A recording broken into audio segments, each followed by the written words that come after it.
За роки анексії окупанти примусово вивезли до Росії 12 тисяч мешканців Криму у в'язниці. Таку цифру навели у прокуратурі Автономної Республіки Крим.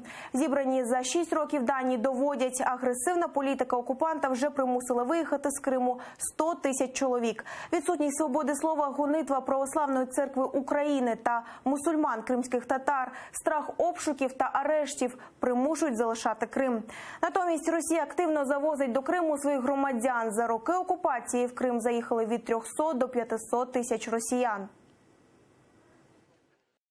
Протягом 6 років окупації кількість осіб, які виїжджають з Криму, вона не змінюється. Більш того, ми іноді відмічаємо, що за певні місяці кількість осіб навіть зростає. Людина тривалий час, яка перебуває, знаходиться на цій території, в неї постійно збільшується кількість причин для того, аби прийняти рішення покинути цю територію. Будь-які порушення прав людини, вони в основному спрямовуються саме на проукраїнське і кримськотатарське населення. І кінцевою метою цього всього є, звичайно, повна зміна демографічної ситуації на півострові на користь Російської Федерації. Ми бачимо, що це злочини і внутрішньопереміщені особи, які в результаті злочинних дій виїжджають на материкову частину України, вони відбуваються на всьому півострові, відбуваються протягом майже всього періоду окупації. Зараз акцент перейшов більше на мусульман, на кримських татар.